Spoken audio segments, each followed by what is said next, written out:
जी तो बच्चों फाइनली हम करने लगे हैं सेल्स टैक्स का न्यूमेरिकल और ये बच्चों आपकी है न्यू बुक 2000 जो है 26 के हिसाब से और ये 20 नंबर आपके पक्के। ठीक है, ये डेमो लेक्चर आपको दिया जा रहा है। अगर आप पूरे लेक्चर देखना चाहते हैं तो उसके चार्जेस पे करके आप इजीली जो है ये क्लासेस भी ले सकते हैं और इससे फ़ायदा भी उठा सकते हैं। बड़ा इजी तरीके से मैंने समझाना आपको। हम बुक को फॉलो नहीं करते। मैं वो तरीका आपको बताता हूँ जो बहुत ज़्यादा आसान हो। मुझे सेल्स टैक्स का न्यूमेरिकल करने से पहले आपको ईज़ी वे बता दें कि जो आपके सेल्स टैक्स होता है ना, वो 3 चीज़ों पर मुश्तमिल होता है, जो आपने सवाल के अंदर करना है। एक होता है टैक्सेबल, एक होती है बच्चों क्या होती है टैक्सेबल सप्लाइज़, एक आपकी होती है एग्ज़म्प्ट सप्लाइज़, ठीक है? और एक आपकी होती है ज़ीरो रेटेड सप्लाइज़, क्लियर है? और इसमें एक और चीज़ भी आ जाती है आपकी एक्सपोर्ट सप्लाइज़, क्योंकि दोनों के ऊपर 0% लगता है। जब आप सवाल करते था तो ये 3 कैटेगरी आपको मिलती है कैटेगरी। सम टाइम ये सिर्फ़ एक ही होती है, सम टाइम इसने ये तीनों चीज़ें भी आपसे पूछी होती है। तो याद रखें सेल्स टैक्स 3 चीज़ों पर मुश्तमिल होता है जब आप सवाल करते हैं टैक्सेबल सप्लाइज़, ठीक है, एग्ज़ाम्प्ट सप्लाइज़, ज़ीरो रेटेड सप्लाइज़ या एक्सपोर्ट सप्लाइज़, ठीक हो गया? तो वो जो सवाल में जब आप करते हो इसमें वो इनकम टैक्स की तरह नहीं है, इसमें सिर्फ 3 आपकी हेडिंग्स होती है। अब हेडिंग कौन-सी होती है ये भी आपको बताता हूँ। नंबर 1 पे आउटपुट, ठीक है? नंबर 2 पे इनपुट टैक्स एडजस्टमेंट्स, ठीक हो गया? नंबर 3 पे आपके पास होता है हम निकालते हैं सेल्स टैक्स लायबिलिटी। ये तो अभी पहला न्यूमेरिकल है, सिंपल है। आगे आगे मज़ीद चीज़ें आएँगी, वो सब चीज़ें आपको सीखने की मिलेगी। यहाँ से अल्हम्दुलिल्लाह जितने भी बच्चे हैं, ये टैक्स जिनका सप्ली आती है इसमें चाहे लास्ट चांस है जिनको समझ नहीं आ रही, वो सब यहाँ से अल्हम्दुलिल्लाह निकल के जाते हैं और नंबर भी बहुत अच्छे लेके आते हैं। उसकी वजह ये है कि दोनों ही न्यूमेरिकल किए होते हैं, इनकम का भी किया होता है और सेल्स का भी किया होता है, ठीक है? तो ये याद रखिए 3 आपके पास हेडिंग्स है और तीनों हेडिंग्स के अंदर आपने चीज़ें जो है वो डालनी है। क्लियर हो गया? तो बहुत आसान तरीका है ये। मैंने आपको एक थोड़ा-सा व्यू दे दिया है, साथ-साथ भी क्वेश्चन के साथ हम चलेंगे। तो बच्चों फर्स्ट ऑफ ऑल जब आपको ये दिया हुआ the following information is extracted from the record of Mughal enterprises private limited company, ये इन्फॉर्मेशन दी है 2025 की। तो इसका भी बिल्कुल ऐसे ही है। जब भी आपने बच्चों को न्यूमेरिकल स्टार्ट करना है सेल्स टैक्स का सबसे पहले नाम, अब ये आपकी बुक में नहीं दिया हुआ है। CNIC का मतलब होता है computerised national identity card number, ठीक है? आपने बिल्कुल ऐसे ही लिखना है बच्चों। National tax number, sales tax registration number for the month जो भी दिया हुआ है 2025 है और computation of sales tax payable. तो कोई भी आपने न्यूमेरिकल सेल्स का करना है तो पहले ये सारी चीज़ें आपने लिख लेनी है। सिंपल हो गया। तो ईज़ी है, कोई इसमें मुश्किल काम नहीं है, बस स्टेप समझने हैं आप लोगों ने और आपके लिए सवाल बिल्कुल आसान हो जाएगा। अब जैसे मैंने आपको करवाना है ना, आप लोगों ने बच्चों बिल्कुल ऐसे करना है और वीडियो के आखिर तक आपको एक आपका सेल्स टैक्स का न्यूमेरिकल ओके हो जाएगा, ठीक है? क्लियर हो गया? एक और चीज़ मैंने आपको बच्चों बताना था, सेल्स, टर्नओवर, सप्लाइज़, ये तीनों एक ही चीज़ के लिए यूज़ होती है। तो फर्स्ट हेडिंग आपकी पहले कौन-सी है? स्टेप नंबर 1 में हम यहाँ पे लिखेंगे आउटपुट। याद रखिए मैंने यहाँ पे आउटपुट लिखा है, आउटपुट टैक्स नहीं लिखा, आउटपुट लिखा है, ठीक है? इसमें सारी वो चीज़ें आएँगी जिसका ताल्लुक किससे है? सप्लाई से है, टर्नओवर से है, सेल्स से है, ठीक हो गया?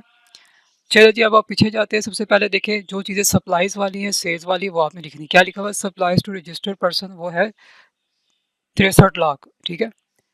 यहाँ पे हम लिखेंगे सप्लाइज़ टू रजिस्टर्ड पर्सन्स, कितना है बच्चों? 63 लाख। अंदर लिख लें या बाहर लिख लें? मैंने अभी लिखा है इसको।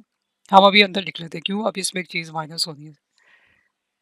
मैंने अभी इसको यहाँ पे रेट नहीं लगाया, ये मैं आपको सबसे आसान तरीका बता रहा हूँ, आपको कन्फ्यूजन की ज़रूरत नहीं, सवाल आपका ठीक ही रहेगा, सब कुछ सही होगा, उसकी आपने टेंशन नहीं लेनी। क्लियर हो गया?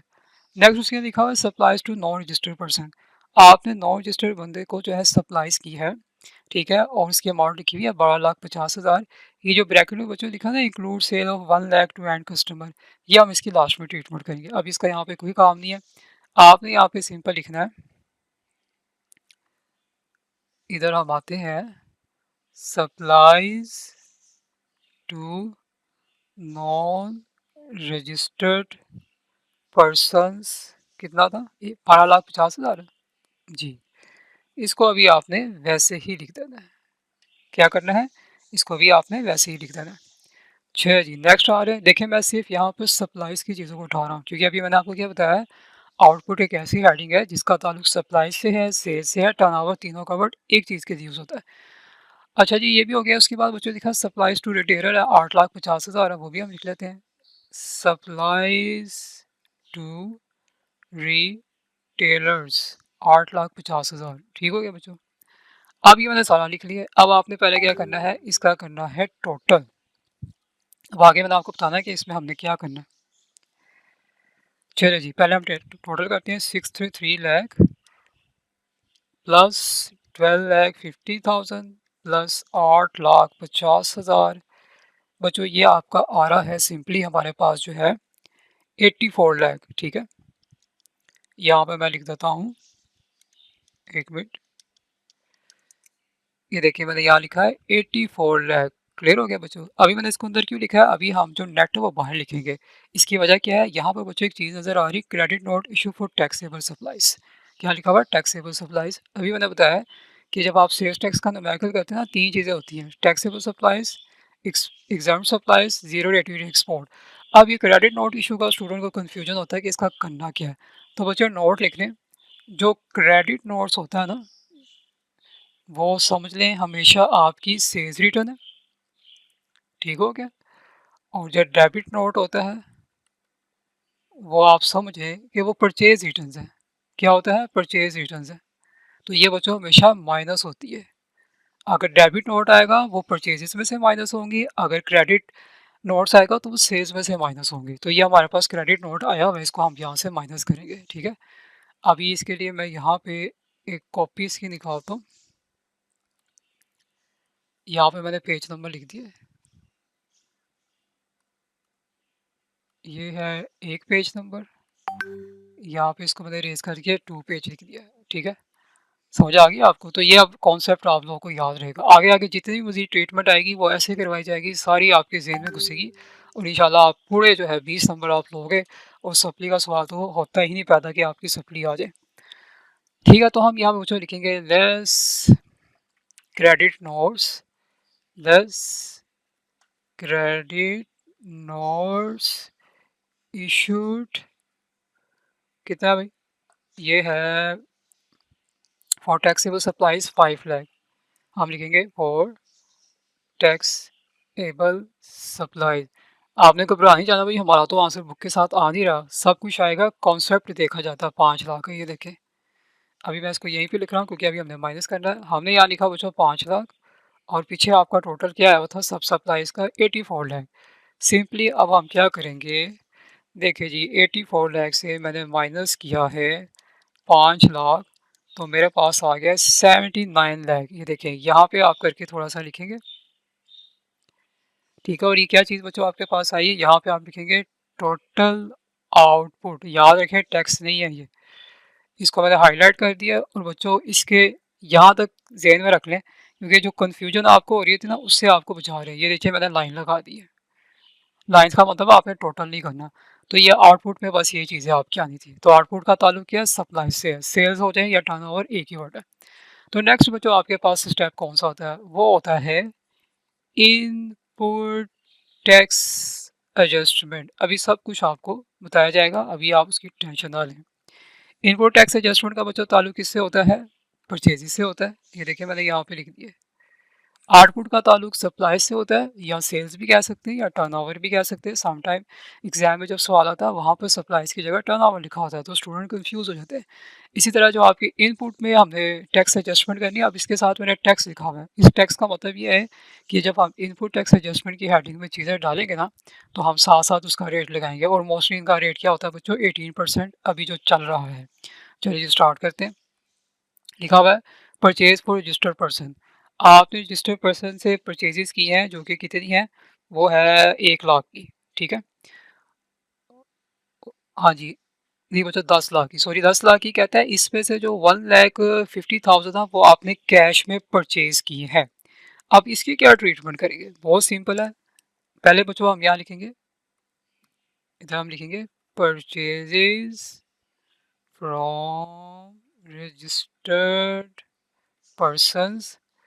तो पहली अमाउंट उसने आपको कितनी बताई है, 10 लाख बताई है ना। हम क्या करेंगे, इससे मैं हाईलाइट करता हूँ, 10 लाख माइनस 10 लाख की आपने परचेजेस की है ये रजिस्टर्ड पर्सन से, ठीक है। उसमें वो कह रहे हैं कि 1,50,000 की वो आपने कैश में परचेज की है, तो पहले माइनस करेंगे फिर रेट लगाएंगे, क्योंकि कैश में 1,50,000 की हो गई है। तो इसको यहाँ पे जाते हैं, ये देखिए बच्चों, पहले आप क्या करेंगे, 1,50,000 को इसमें से पहले माइनस करते हैं फिर रेट लगाएंगे। 10 लाख है माइनस 1,50,000, 8,50,000 आया बच्चों। और इसका रेट क्या लगना है, अभी मैंने आपको बताया है 18%, ठीक है। ये लीजिए 18% लगाएं डिवाइडेड बाई 100, ये बच्चों आपका आ गया 1,53,000। याद रखिए इसके नीचे लाइन लगाई है, इस लाइन का मतलब है कि आपने इसमें कोई ऐड लेस शेड नहीं करना, ना ऐड करना ना लेस करना है। तो ये पॉइंट आपका ओके हो गया। तो ये वीडियो के आखिर तक आपका आज सेल्स टैक्स का एक न्यूमेरिकल स्टार्टिंग पॉइंट पे ओके हो गया। उसके बाद बच्चों लिखा हुआ इसने purchase for non registered person, जो कि 6 लाख है। चले जी, हम यहाँ पे पहले लिखते हैं purchases from non registered persons, कितना है, 6 लाख है। यहाँ पे मैंने लिख दिया, मैंने अंदर लिखा 6 लाख, क्यों, क्योंकि बच्चों जब आप परचेजेस नॉन रजिस्टर्ड पर्सन से करते हो तो उसके ऊपर नो इनपुट टैक्स अलाउ नहीं होता, समझ आ गया। तो इसका मतलब है यही वाली वैल्यू जो है, यही हम इसको नीचे उतार देंगे 1,53,000। और ये क्या लिखा हुआ आ जाएगा बच्चों, यहाँ पे आ जाएगा टोटल इनपुट टैक्स एडजस्टमेंट्स। ये रहे जी, अब बताएं कौन सा मुश्किल काम है, इसको मैंने हाईलाइट कर दिए। 2 हेडिंग्स आपकी हो गई, ये 2 हेडिंग्स आप कर लेंगे तो उससे आपको ज़्यादा नंबर मिल जाएंगे उसके बाद, यानी हाफ से ज़्यादा नंबर तो आपको मिल ही जाएंगे ईजिली। अब लास्ट स्टेप हमारा है जिसपे हमें कैलकुलेशंस करनी होती है। तो बच्चों पहली हेड, ये कोई भी न्यूमेरिकल आपने करना है ना सेल्स टैक्स का, उसकी यही हेडिंग रहेगी, आउटपुट इनपुट टैक्स एडजस्टमेंट। ये यहाँ पे मैं नंबरिंग दे देता हूँ, 1, सेकंड और थर्ड। अब हम इसमें कैलकुलेशंस करेंगे। आगे भी मज़ीद इसमें चीज़ें आएंगी, वो अगर आपको सीखना है तो उसके लिए बच्चों आपको क्लासेस ज्वाइन करनी पड़ेगी। ये जी, अब यहाँ पे मैंने आपका रूल लिख के दिया था, अब इसको मैं आगे ले जाता हूँ। तो कौन कहता है कि न्यूमेरिकल जो है बुक से नहीं आते, बड़े मुश्किल होते हैं, जो मर्ज़ी कर लो, कुछ ऐसा नहीं है। अल्हम्दुलिल्लाह हर साल बच्चों को कराते रहे हैं और बच्चे इसमें 40 पूरे नंबर भी ले लेते हैं, फिर थ्योरी से नंबर लेके और नंबर आपके ज़्यादा अच्छे हो जाते हैं। तो बच्चों तीसरा हमारे पास क्या है, सेल्स टैक्स लाइबिलिटी, ठीक है। ये आपका थर्ड पॉइंट होता है। अब क्या करना है हमने, अब हमने बच्चों टैक्स लगाना है, ठीक है।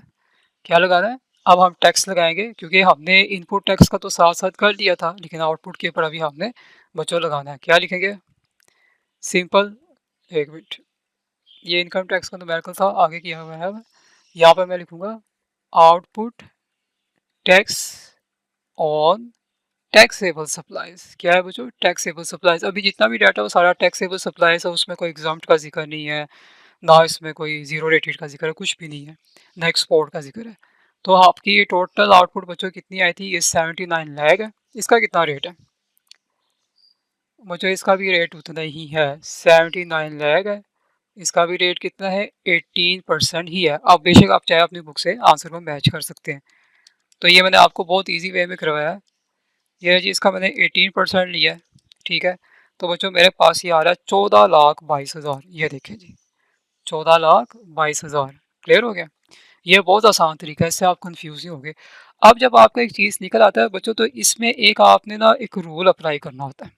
इसमें से पहले आपने क्या करना होता है, जब आप आउटपुट के ऊपर जो टैक्स लगा लेते हो ना, तो इसमें से फिर आपने क्या करना होता है, यहाँ पे हम लिखते हैं लेस इनपुट टैक्स एडजस्टमेंट।